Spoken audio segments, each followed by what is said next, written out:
The NCA actually is the regulator. They supervise other agencies in the aviation needs.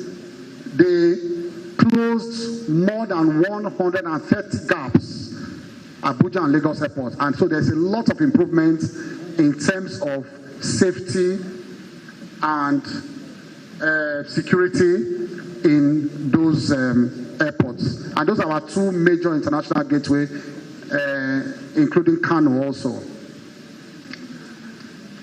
Since the last time we were here, we also had to visit Boeing on their invitation, on the invitation of Boeing. Boeing invited Nigeria because they carried out a study in Africa and they said the next big thing in Africa is Nigeria. That's an official study by Boeing. The next destination of business in Nigeria in terms of its potential to expand more than where it is now is actually Nigeria. So Boeing actually invited us. We didn't go and even hustle to be there. They said, please come and visit us in the US. We have a couple of things to discuss with you. So we were in Boeing, and one of the outcomes of that visit was an MOU that we signed with Boeing. The MOU covers a lot of areas of cooperation, some of which have taken off already. Aircraft acquisition, safety practices, and other critical aspects of the aviation industry.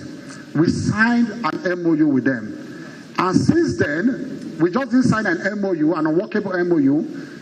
The pipeline has actually matured, and most of these things have started to yield fruits. Since the MOU, Boeing has been here. It's a very long, set of things we plan to do with them, including an MRO. Eventually, they plan to establish a full-blown MRO in Nigeria, maintenance, repair, and overhaul facility. Now they have taken off. Last year, they were here to train most of the pilots in some of the private airlines. And that's why I said it's one of the policies we have adopted. It's not for the benefit of government itself, but for the benefit of the ecosystem and the private operators, which we have deliberately decided to support. They were here to give them technical support free of charge. The MOU says free of charge, just to support the ecosystem in Nigeria. They've trained a lot of their people, technical pilots, their engineers. They brought their personnel here on their own bill, and remained here for so many weeks and did this training for us. Now, not only that, they were impressed with another thing that we did. Last year, if you remember, we said we were about to sign the practice direction on the Cape Town Convention. It was in the pipeline last year. We had not signed, and we had not seen the effect of that signing.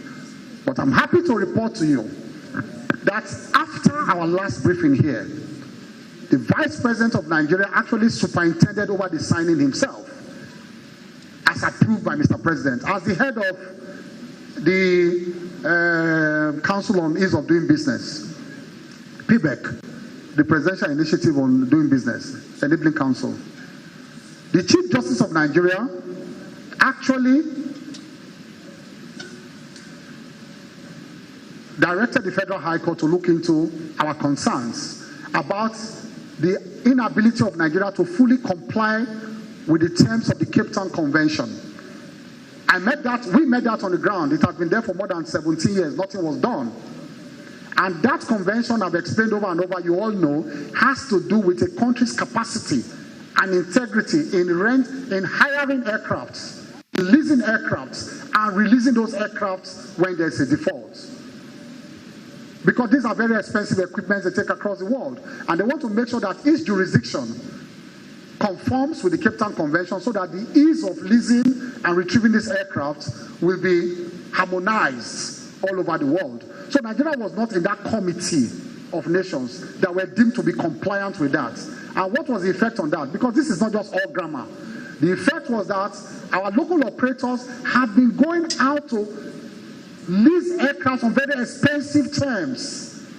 And that is what you see in the high ticket prices too, apart from the issue of Forex. The high ticket prices, it was an issue of policy. What it takes to lease one aircraft under the wet lease, what they call the ACMI, They come with aircraft insurance, crew. That's what ACMI, aircraft crew insurance and everything. They come as one package. You are not allowed to take your internal crew, your own insurance and everything. And those are very expensive, wet leases.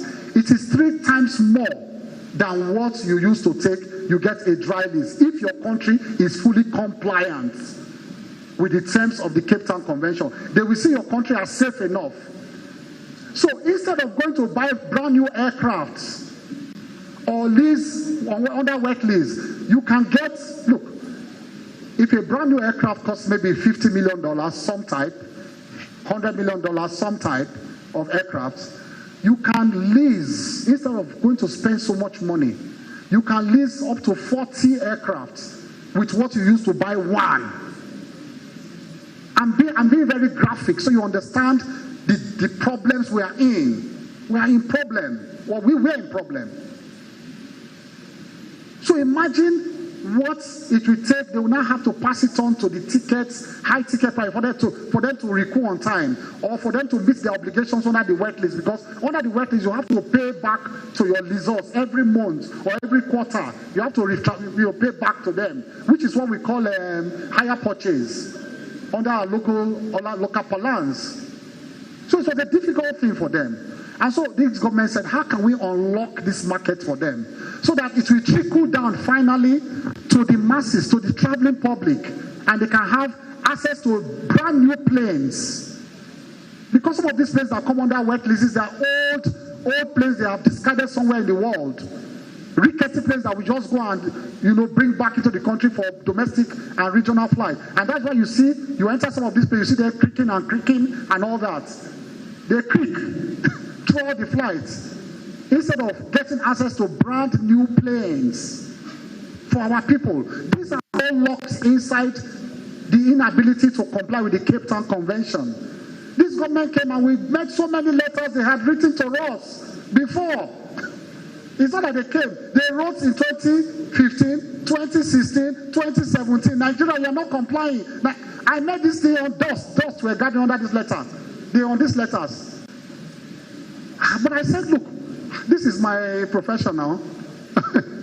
This is my profession. Is it a practice direction they want? You will get it. The president was very supportive on this. The vice president was immense. The Chief Justice of Nigeria spoke to the Chief Judge of the Federal High Court. The Chief Judge, the Attorney General of the Federation actually followed me to the Supreme Court on several occasions. We went to meet the Justice of the Supreme Court to explain this to them. And I give kudos to the Attorney General of the Federation who actually worked hard on this with me. And then we also went to the Chief Judge of the Federal High Court who empaneled a set of judges. Since the last time we were here, headed by Justice Nyako, Binta Nyako, she was the head of, and she worked very hard on that. And then we came out with the practice direction. And then the Chief Judge of the Federal High Court signed it in presence of the Vice President of Nigeria, one of the PBEC meetings. The moment that happened, it sent a signal across the world. It wasn't difficult. They were monitoring us. They were looking at us. In 24 hours, our score went up from 49% to 70.5%. And they published it. The Aviation Working Group in both London and New York. It was a notice. It was a notice to the world that Nigeria is now ready for business. We didn't stop at that. There's what they call the IDERA, the administrative rules. We went from there in less than 1 month. We also now made sure we adjusted the administrative rule called the IDERA to comply also. Because sometimes you don't need to go to court. The practice direction is for those who prefer to go to court to try and get their aircraft back. But IDERA, you don't need to go to court. You apply to the NCA. Another 5 days, the NCA will grant you a license to take your aircraft away. So we adjusted that also. The moment we adjusted that, in less than 24 hours, we went up from 70.5 to 75.5. The next day also. So Nigeria right now, ladies and gentlemen, we have the highest score in the whole of Africa in terms of the ease of doing business and the leasing of aircraft. Nigeria is number 1 in Africa. Nigeria is number 1. You have to bring me back here again, because you are saying 5 minutes. Because aviation is bursting with so many achievements. So we have to go up. We are number 1 in Africa. Now, We also went beyond that. We went policy, like I said, it's policy. We go from the big to the small in the aviation industry. We looked at the caterers and we said, many of them have been complaining. They are not making too much business. And so many international aircrafts are coming to Nigeria to lift our people. I was like, how can you make business? You cannot be making business when everybody is coming here. Almost all the international airlines are coming here to lift our passengers. And they are Nigerians they are lifting. So we said, no, this is Ojoro. This is Ojoro. We said, we won't accept it. When you come here, we made a clear policy. As from this year, you will patronize our local caterers in your outbound flights. You come with your food, we accept that. But when flying back, we have enough caterers, sky caterers on ground. We are not saying it's Amalao. We are not saying, even if it's continental you want, they can make it.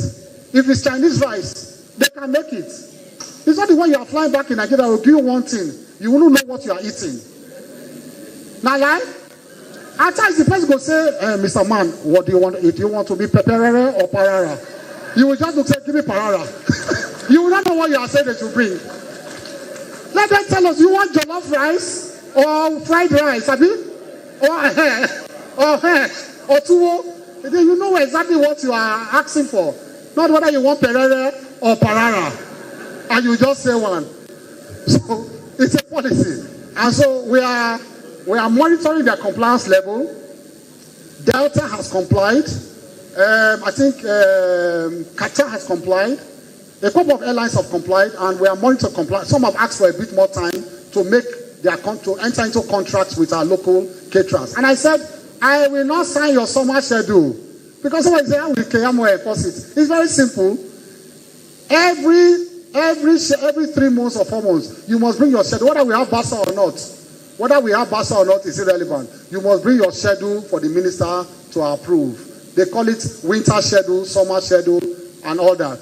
I told them, if you bring your summer schedule, which is due in April, all your summer schedules, I will ask before I approve your flights, where is your contract with a local caterer?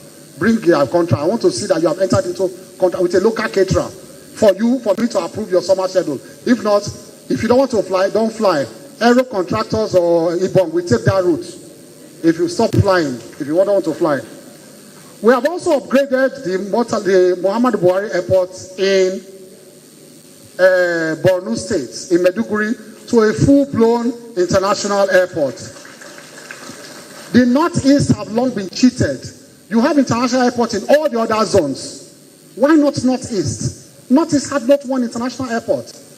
And in line with the principle of this government, President Bola Ahmed Tinubu, no part of this country will be cheated in terms of infrastructural development. The president gave full approval for us to upgrade Maiduguri Airport to a full-fledged international airport. So very soon, not only Hajj operations, international flights will arrive and depart from Maiduguri International Airport. In fact, it's even funny that most of the airlines coming from the Far Eastern Asia, they actually fly over Borno to come to Lagos and come to Abuja to land before they can discharge passengers. We have also opened up a couple of other routes. We are back to the Milan route. The Milan route has been opened now. Since Air Italia stopped flying in this country about 20 years ago, or 30 years ago, Air Italia. But we brought back another flag carrier of Italy. I've been telling that my time is up. We have also commissioned the E-gates in Lagos.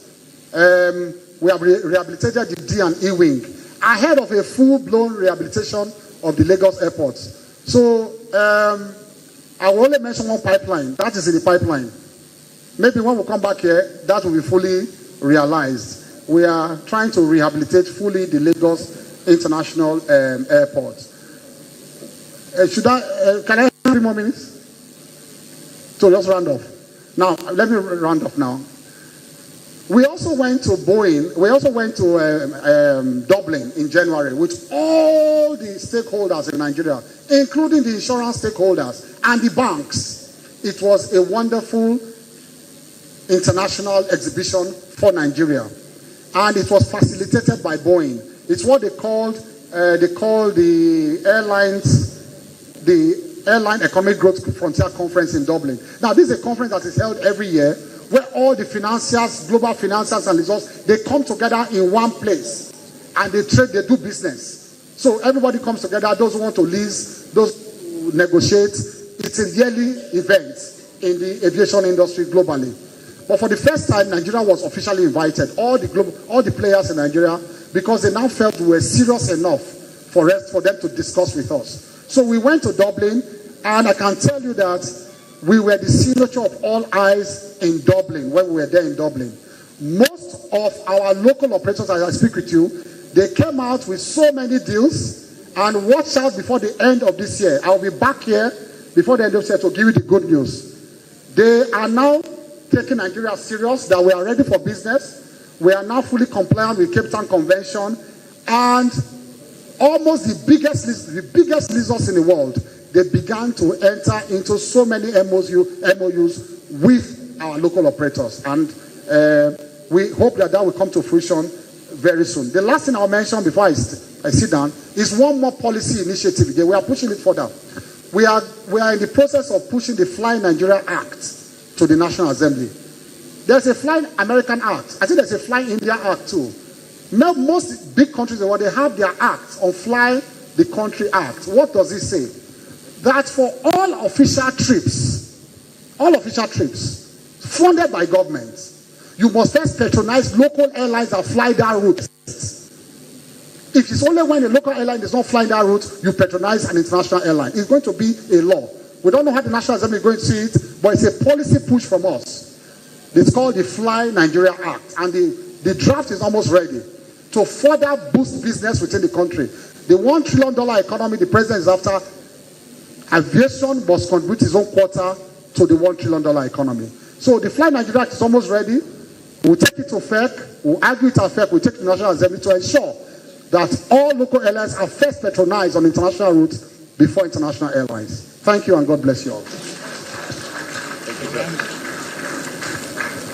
Please, can we make the applause a bit louder for the Honorable Minister? Thank you very much.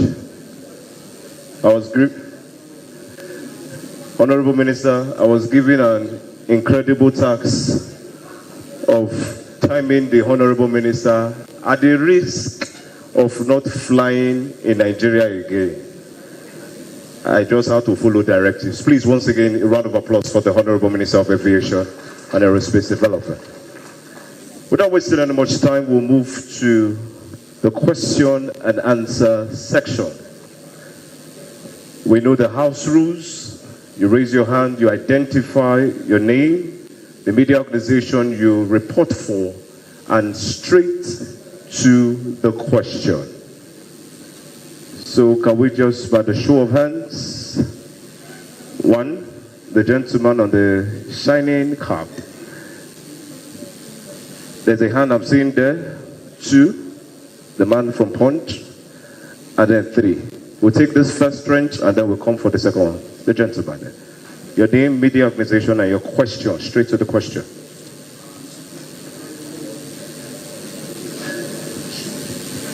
Turn it on.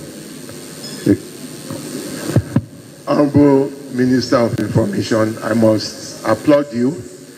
This is a wonderful work you are doing. Please, your name and the media organization. My name is Bob Achanya. I represent Africa Center for Asia plus B Studies. We are a global South-focused organization, and what we are saying here today resonates with what our mandate is, and that's why I'm here. Honorable Minister, applauding you. Let me go straight to the Minister of Education, and I want to thank you for the very exquisite presentation you made. What we'll want to see is putting all you have done down to action. I think we have been so long in the planning. Of course, you met a lot of challenges as you reeled out. But I think our out-of-school children, particularly the Almajiris, they deserve to have a better treatment now. I know it's not very easy, because when you travel, especially on the road, and you come to certain junctions in this country, and you find these people, you cry. And I want to refer you to the Bangladeshi model of how they treated their Almajiris and the out-of-school children. If you want, I may give you details about that. It's something that is working, and I'm sure you know that Bangladesh is an example, especially to developing countries. Now, having said that, I go to SAN, Festus Keyamo. I must thank you as someone I admire very well. I've been following you over the past 10 years in the last government and in this present government. I think your consistency is what actually puts a lot of people, to following you. What you have done in the aviation industry is to tell Nigerians that yes, it is possible, particularly your private sector participation policy there. I think getting the private sector to be involved and then to be regarded is one very good thing that will stand for you when you leave government. And I want you to applaud it. But I mean, to continue in that stride. Now, let's come back to what we are doing within the D8 and after and ECOWAS. Nigeria is a big player. And if you look at what is happening in Europe, the global setting today is telling us that the world order is changing. If you saw what Trump did with the Ukraine and the Russia war, I think we must begin to sit within the G8 to, because I'm making a contribution and then just a little question.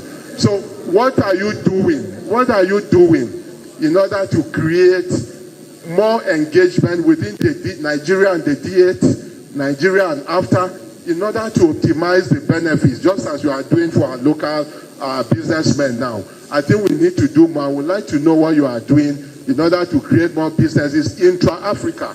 When we play it, then it will be possible for us to now expand and go to other parts. Thank you. Thank you very much. Please, let's stick to the rules.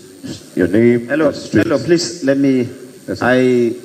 Please appeal to gentlemen of the media to let's have one house. Let's be some quiet. We'll be out of this place in another half an hour at most. Please let's observe some silence so that we can take maximum benefit of this session. Thank you. Thank you, sir. Number 2. Okay, my name is Adilani. I write for The Punch. I have 2-3 questions for the ministers. The first one is to the Education Minister. Of late, there have been conversion of several polytechnics to the universities, and stakeholders are worried because they felt Nigerians actually need more polytechnics and technical vocational institutions. I'd like to know your take on this. The second question is for the Aviation Minister. Nigerians are complaining about the high cost of international flight tickets. What are you doing to address this?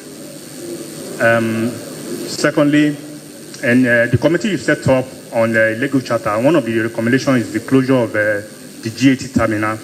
We'd like to know what is the alternative. Are you planning, and what is the implication of this? Will Nigeria lose more money, or is there any way to go get around this? Thank you. Thank you. And the third person. Honorable Minister of Education, good afternoon, sir. My name is Yakin Akinwale. I work with the Cable Online newspaper. Since the abduction of Chibok schoolgirls, schools in Nigeria, public and private, have become soft target for terrorists. Then the federal government initiated the Safe School Initiative. Honorable Minister, what is the status of the initiative?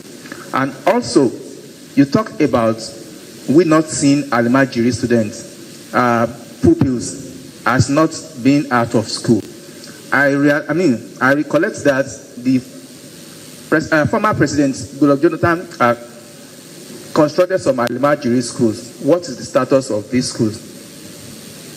All right, thank you. Honorable Ministers, you may wish to respond to these questions. Thank you. 3 questions.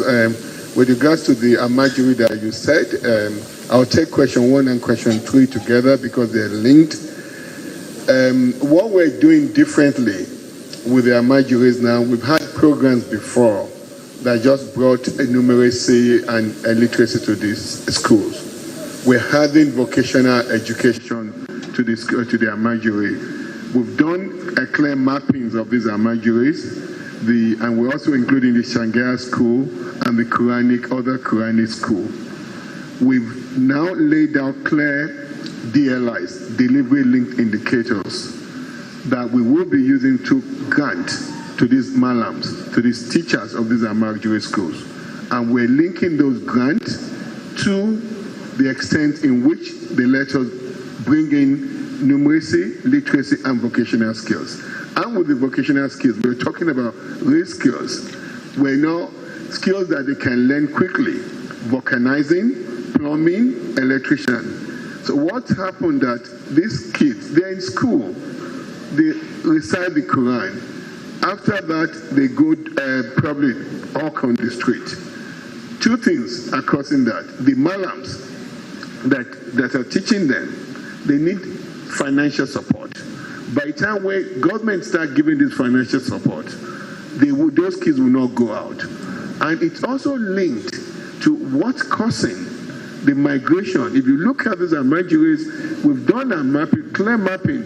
Over 90% of those kids are coming from the rural areas, because those parents don't have money to feed those kids. So that's why they send them to the urban areas to be trained on how to recite, memorize the Quran, and other training. We're also going to the source of the problems. We're designing some conditional transfer. That's why this school feeding is really key to us. An Illumina program on girl-child education. By the time we go right into the communities, we're helping the mothers with conditional cash transfers that is linked to their children going to school. We will monitor the percentage, the attendance percentage. If they don't meet over 75% attendance in school, they won't get those grants. So as we do that, years after years, the number of kids, the rural to urban migration of these kids to go to Almajiri will reduce significantly. And also, the ones that are already there, we're now incentivizing, we're collaborating with the malams. And those schools, we're also working with subnational governments. Kano has done a great job now registering these schools. So we know where they are.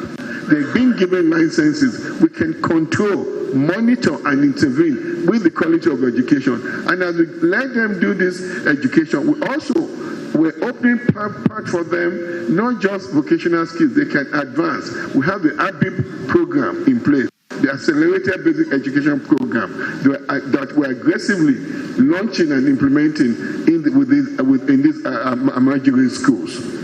Now, with the 115 schools that were constructed almost about 10 years ago, it's unfortunate. Most of those schools are dilapidated. They were not put to use. But we're working with UBEC and the Almajiri Commission to now retrofit these schools. The Almajiri Commission will take over those schools. They can operate schools now. So they will be operating those schools.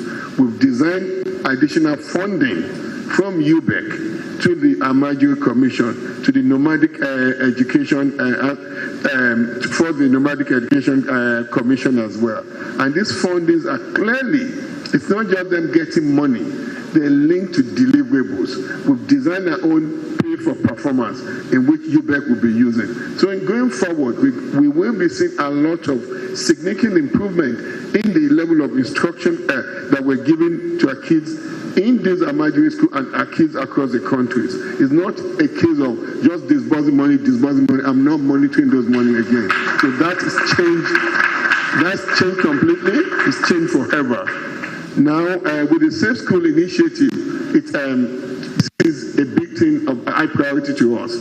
And fingers crossed and my hands on fingers, you've seen the level of kidnappings that has significantly reduced. We're collaborating with the NSA office, but with Safe School Initiative, we have a command center at the civil defense area. I won't name the exact place it is. That all our schools are meant to be linked to this center, so that they have rapid response team that will just in case there's a program. And we have dedicated funding line to support our Safe School Initiative. With conversion of polytechnics to universities, it's just not those. That's not. Let me clarify things. Those the polytechnics that have been converted to universities, they're not the conventional universities. They are going to be University of Technical and Vocational Training. I know we've done Yaba Tech, and there's something about Kaduna Polytechnic being going through the National Assembly now. But what we're doing quickly to stop this floodgate is to go and amend the heart of the National Board for Technical Education, where these polytechnics will now be able to do dual mode. The dual mode polytechnics will now be able to give BTech, Bachelor of Technology. So once that heart is amended, students will go in with an ND program. Once they finish the ND program, they go ahead to do Bachelor of Technology. So we're moving quickly because we don't want this floodgate to open of conversion of our polytechnics to universities. These polytechnics are clearly designed to focus on graduating students with technical and vocational skills. And we don't want to lose that focus. In fact, we need it more than ever in our country today. So the polytechnic will be converted, it will be given dual certificate going forward. And we're moving closely. We work with the National Assembly to get this done very quickly. Thank you. Thank you.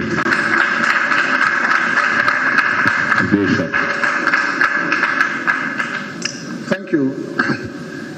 There was a question regarding the African Continental Free Trade Agreement, and the question was that what are we doing to ensure that we make our local airlines benefit from this agreement, or to even promote and actualize this agreement. Now, there is what we call the Single African Air Transport Market, SATAM. We call it SATAM in the aviation ecosystem of Africa. It's a major policy that has been adopted in African aviation to promote a single sky for the whole of Africa.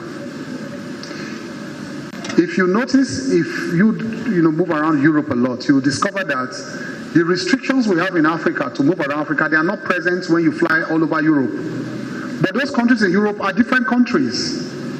But to move from one country to the other in Europe is not as difficult as we have here to move within the African continent. For us in Africa, we are still putting stumbling blocks on our own way in respect of free movement within Africa. And so we have adopted a policy, at least in the aviation sector in Africa, championed by the African, to promote what they call the Single African Air Transport Market, whereby we are determined to remove all the restrictions within Africa in terms of movement and connectivity that are still putting stumbling blocks. Most of them have not come to the party yet. Nigeria is a full signatory to this, to SATAM, and not only that, we have produced back-to-back the secretary of that commission, a very bright lady who is the Secretary General of that commission, who heads the bureaucratic part of that commission. And the last time you saw me in Congo, I went to support her re-election. Nigeria supported her election and she got re-elected. So Nigeria, in a way, is a champion of that. We just want other countries to come to the party. Because there's no way you can promote free trade within Africa without aviation. Aviation is even the driver of that initiative of the African Continental Free Trade Agreement. Movement within Africa cannot be by land. Movement within Africa cannot be by sea. The only movement you can promote in Africa of goods and services to promote trade is by air. Until you make air transport, the connectivity better, until you make it free, almost free to move around, it cannot take off. That agreement cannot take off. So I agree with you that we have a lot to do to promote the African Continental Free Trade Agreement using aviation as a platform to do that. But Nigeria is doing its own part, and we will continue to pray. The last few conferences we have gone to, what I asked them is that why are the foreign affairs ministers not here, and the aviation and the immigration and the internal affairs ministers not here? Because aviation ministers cannot do it alone. It's a complex combination of aviation, foreign affairs, and internal affairs that can make that happen. But right now, SATAM is only being promoted by the aviation ministers. And so it's one of my recommendations to them in our last 3 or 4 meetings that you have to bring on board the aviation ministers, the internal affairs ministers, and the foreign affairs ministers to that body for us to promote it. There was another question on the high cost of tickets. We talked about that earlier, but let's go beyond that. It's one of those things I didn't have the time to talk about. Now we have domestic tickets and we have international tickets. I talked about domestic tickets and the fact that we don't have access to lease aircraft at very cheap cost. We only will go for the very expensive option of leasing aircraft or buying aircraft. We are addressing that. We are going to see the results very soon with the Cape Town Convention and the Dublin Conference we went to. The deals are coming in, so we'll see results there. But the international ones, one of the major reasons they used to give is that their monies were trapped in Nigeria.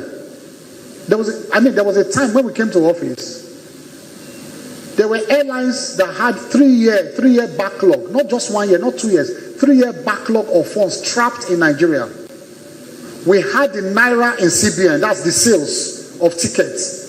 So let me explain how this happens. When their agents sell tickets to you in Naira, those Nairas are evacuated and dropped in the CBN. CBN will now get the dollar equivalent and repatriate.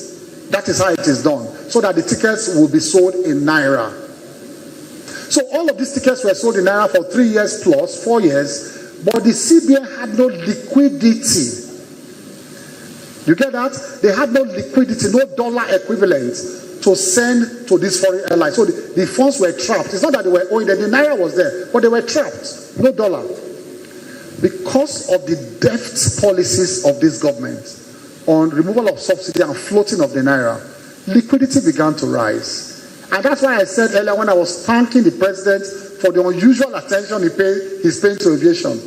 One of the first things the president did when liquidity began to rise in the CBN, the first thing was the clearing of the backlog of the trapped funds for aviation. $893 million, almost $1 billion, was cleared of trapped funds. And so we called international airlines. What they used to do was I said, look, well, they said, you know, if you want to buy international tickets, you will see business class, Z grade, J, different grade, but it's all the same. One will be, in fact, one can be 2 million naira cheaper than the other.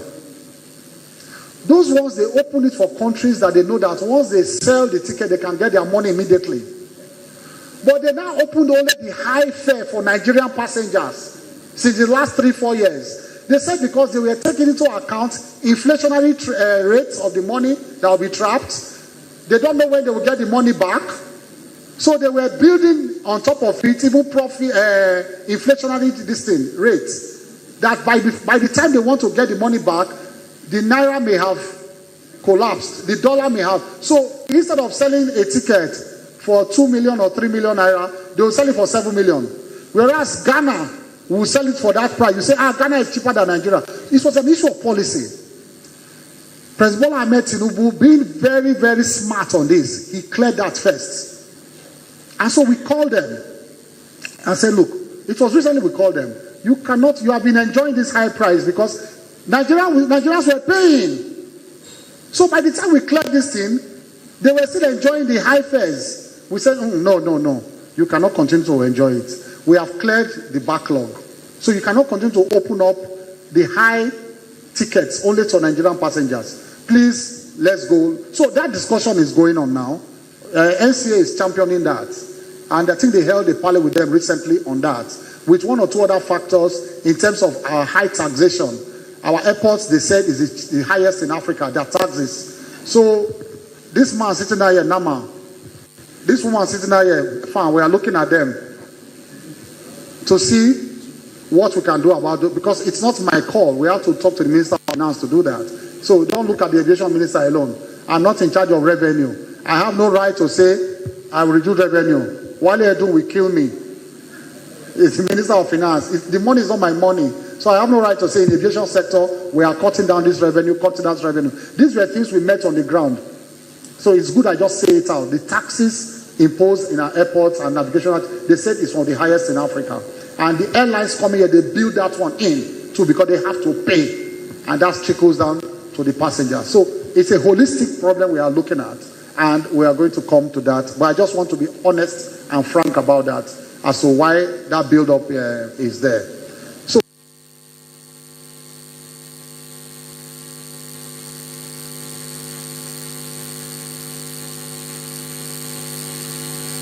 attacks of private jets and the activities they engage in, we will roll out.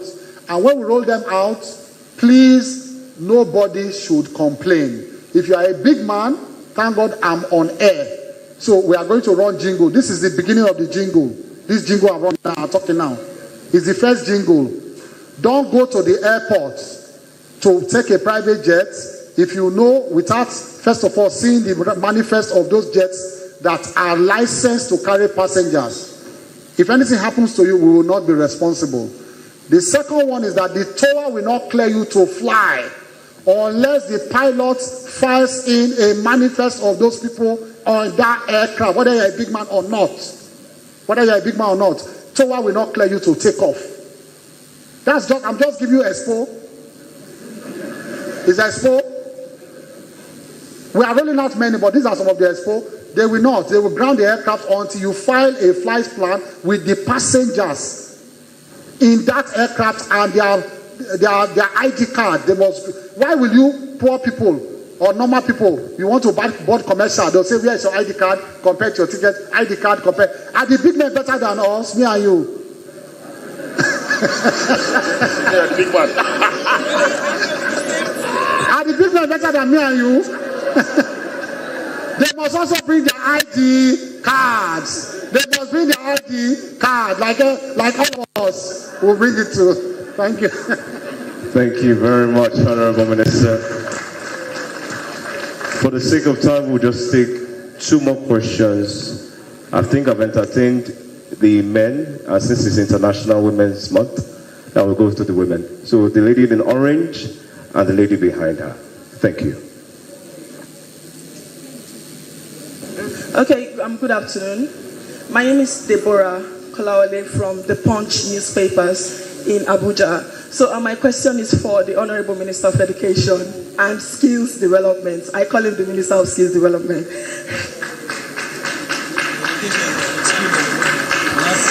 Okay, so the first question is about the establishment of new universities and other tertiary institutions. So oftentimes in the past, whenever new institutions are established, some of them face challenges of not, accessing their takeoff grants on time. Then, sir, I also want to ask, are there plans to, ensure that there is an increase in the education tax that goes into TED Fund, so that TED Fund is not overburdened as a result of the establishment of these new universities and other institutions? Then my second question, sir, you spoke a lot on, the training of teachers. I know that UBEC, NSEC, and even the TRC and has been doing a lot when it comes to the training of teachers. But in those days, I recall that individuals who end up as teachers go through teachers training colleges. So apart from what UBEC is doing, TRCN is doing, are there plans to, revitalize our teachers training colleges? Then the final question, similar to what someone asked, is the status of our specialized institutions. I know in Nigeria we have specialized universities, specialized colleges of education, and also polytechnics that focus majorly on TVET. But unfortunately, these days we see that some specialized institutions are awarding degrees in programs outside of their mandates. You have Federal Universities of Agriculture offering Bachelor of Art degree in humanities. You have polytechnics focusing on social sciences and all of that. So what is the plan to ensure that our specialized institutions stay within their mandate, and then you don't have Federal University of Agriculture offering someone a BSc in accounting. Thank you, sir. Thank you. The lady behind her. Thank you. Good afternoon, honorable ministers. My name is Comfort Olayinka. I report for a Quad blog. My question goes to the Minister of Aviation. So I want to ask what you're doing to address the delays by our local airlines. And we understand that what's it called? We understand that there are policies put in place to address them, but everything has continued the way it was. So what are you doing to address this issue? Thank you. All right, that will be all for this. Thank you. Minister. Thank you, Deborah. With regards to the new universities, I agree with you, everything you've said. We have too many universities coming up on board, more so at the federal government level. And I want to use this opportunity to talk to our legislators, members of the National Assemblies. Please, we need to stop this floodgate. There's so much pressure on the president. We have to at least be sensitive to him as well. They're passing a lot of bills. Today, I can tell you there are almost 200 bills in the National Assembly for new universities to open. We can't continue this.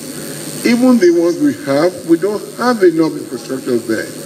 The capacity for our university to admit, it's not there.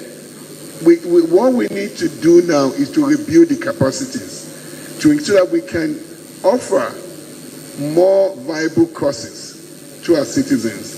Today, if you care to know, we have about 64 federal universities, 68 private universities, state universities, and 138 private universities. If you put the entire enrollment together, the 138 private universities account for just about 7.5% of total undergraduate enrollment. I'll tell you in a minute what we've done with that. Even in our 64 federal universities, the total number of undergraduate enrollment today is just about 875,000, which is abysmally low. We have universities with less than 1,000 students, undergraduate students. And there's this intense clamor for more universities to be opened. We have to stop that. We have clear plan. The president has given tentative approval. We're working on the document on effect memo to address that. Now, because you're talking about inadequate takeoff grant, those takeoff grant is the TED Fund takeoff grant is dependent on the numbers of federal and state universities that we have. The grant amount is the numerator, and the number of universities is the denominator. As the denominator increases, the X number, which is equal to the grant, reduces. And that's why we have to stop this deluge of just opening universities. We know, I understand the sentiments of our legislators. They want to show that they're working. We know they're working. But then we have enough assets. We have enough opportunities out there for students to go to universities. What we now need to do is now to begin to mobilize more resources to develop infrastructures, build engineering workshops, build laboratories in these universities, recruit international standard teachers so that we can begin to now get these universities to deliver high quality of education that we've been known for as a country. With regards to the education tax, I think TED Fund is reasonably funded now. You must have heard some information with the new tax bill about TED Fund being sunsetting of TED Fund by the year 2030. In 4 years from now, 2030, as well as NIGDA and NASENI. We work with the Tax Reform Council Committee. We work with the National Assembly. I can report to you now that's not going to be the case. TED Fund will continue into eternity. The education tax that will go to TEFON will continue into eternity. I don't want to preempt the legislators, the Senate and the House of Representatives. They're working through the various amendments to the tax bill, but by the time the final document is passed, TEFON, the educational tax money to TEFON will be protected, even to NIGDA and Nasani as well. And I can assure you that with the new development tax levy, the percentage has been increased. But I can tell you it's still discussion that is going through the National Assembly. So that addresses that part of your question. With regards to the specialized institutions, I share your sentiment exactly. When you have University of Agric, University of Technology, we should not be offering all these other courses. You have a University of Agric that is offering accounting, you have a University of Technology that is offering insurance. And when you do this, and all these other courses with due respect to people that took them, by the time you're trained, you don't have a job. We have to move from the era of training for white-collar jobs. Those jobs are not available again. We need jobs in the technical sector. And if you are an employer today, it's so sad. You want to now recruit people to be electrician, plumber, tilers in your house today. You see, you have to go to Kotonu to get a tiler. You have to go to get an electrician to come and work in your house. And we have young Nigerians that are here looking for opportunities. We need to give these kids opportunity. And we will be working with the National University Commission. I've had conversation, even this is not a university problem alone. We also have it in our polytechnics. Polytechnics that are meant to train technicians, people in technology sector, vocational sectors. They give percentage of as high as 30% to these schools to admit non-technical courses. We've spoken to them. We're working to reduce that number to about 10 to 15%. And for our universities, our specialized universities, ideally, they should not even